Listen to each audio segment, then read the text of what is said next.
Ferrari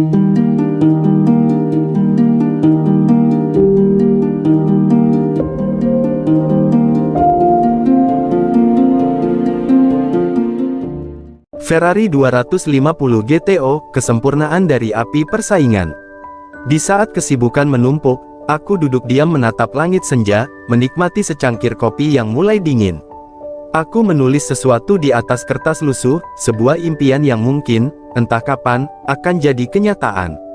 Tapi melihat diriku sekarang, aku sadar, aku bukan bangsawan, bukan sultan, bukan orang berlimpah harta. Aku hanya orang biasa yang berani bermimpi di tengah kenyataan yang kadang pahit. Namun malam itu, aku ingin menulis bukan tentang diriku, melainkan tentang seseorang yang pernah hidup dengan ambisi besar. Seseorang yang memulai segalanya dari nol, tanpa harta, tanpa gelar, hanya dengan tekad dan keyakinan pada mimpinya. Aku menulis kisah tentang dia. Awal tahun 1960-an, dunia otomotif mulai memanas. Teknologi melesat, ambisi membara. Semua pabrikan ingin jadi yang tercepat, terindah, dan terhebat. Ferrari berdiri di puncak kejayaan, tapi Enzo tahu, di setiap puncak, badai selalu menunggu. Persaingan makin ketat. Jaguar, Aston Martin, dan Shelby mulai mengincar mahkota Ferrari. Enzo pun bertekad menciptakan mobil yang bukan hanya cepat tapi sempurna. Tahun 1962, di bengkel Maranello yang diselimuti malam, lahirlah Ferrari 250 GTO, mobil yang kelak disebut The Most Beautiful Car Ever Made. GTO berarti Gran Turismo Omologato, menandakan mobil ini disetujui untuk balapan Grand Touring. Tapi maknanya jauh lebih dalam, mobil jalan raya yang diciptakan untuk menaklukkan dunia. Bentuknya menawan, ramping, tegas, elegan. Tapi di balik keindahan itu, tersembunyi mesin buas, V12 3.0 liter, 300 tenaga kuda. Mobil ini bukan sekadar ciptaan. Ia adalah karya cinta, kemarahan, dan kebanggaan bangsa Italia. Enzo Ferrari dan kepala insinyurnya, Giotto Bizzarini, berselisih keras selama prosesnya. Dua ego besar bertabrakan dalam satu visi yang sama, kesempurnaan. Namun dari konflik itulah lahir legenda.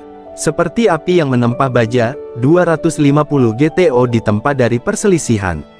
Saat pertama kali meluncur, dunia terdiam. Bentuknya begitu indah, hingga orang lupa bahwa itu adalah mobil balap. Tapi begitu mesin menyala, orang sadar, ini bukan patung marmer, ini hewan liar yang siap menerkam. Tahun 1962, Ferrari 250 GTO menaklukkan Tour de France Otomobil, Le Mans, dan berbagai kejuaraan lain. Ia bukan hanya menang, ia mendominasi. Tapi seperti semua karya besar, GTO bukan untuk semua orang. Enzo hanya membuat 36 unit.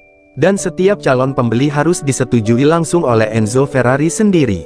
Ia tak menjual pada orang kaya, tapi pada mereka yang layak secara jiwa.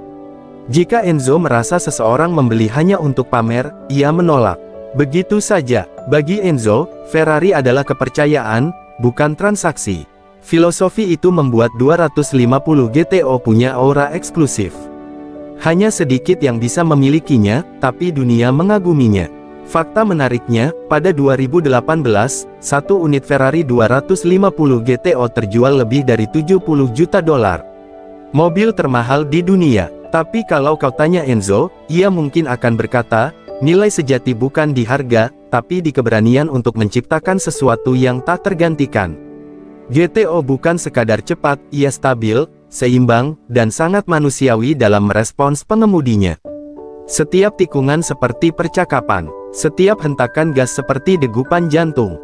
Para pembalap menyebutnya, mobil yang hidup. Ia bisa marah, bisa lembut, tergantung siapa yang memegang kemudinya. Dan itulah rahasia Ferrari, mereka bukan mesin, mereka punya kepribadian. GTO adalah puncak era klasik Ferrari. Sebelum dunia berubah dengan mesin modern dan komputer, 250 GTO mewakili masa di mana manusia dan mesin masih berdansa tanpa perantara. Setiap kali melaju, suara mesinnya seperti simfoni terakhir dari dunia mekanis yang murni. Tak ada sensor, tak ada chip, hanya perasaan dan keberanian. Dan mungkin karena itu, banyak yang menganggap GTO sebagai Ferrari paling jujur yang pernah ada. Ia menunjukkan hubungan paling murni antara manusia dan kecepatan.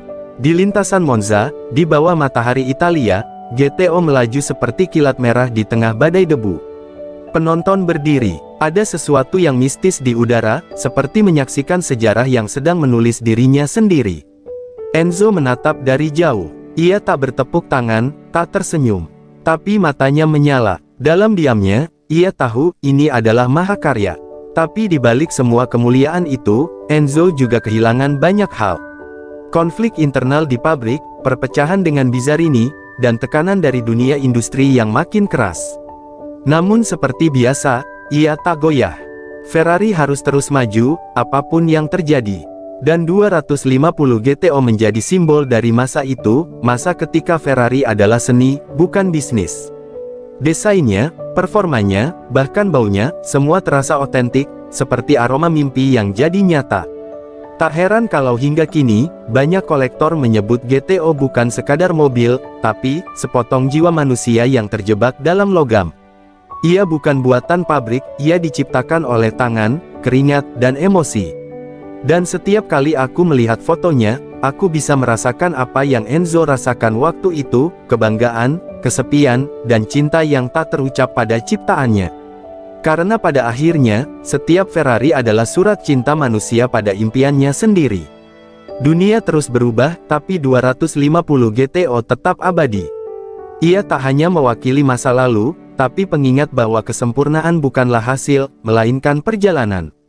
Di antara semua suara mesin yang pernah ada, suara getolah yang paling jujur, suara mimpi yang masih hidup hingga hari ini. Dan itu, sebuah impian. Lalu, apa impianmu?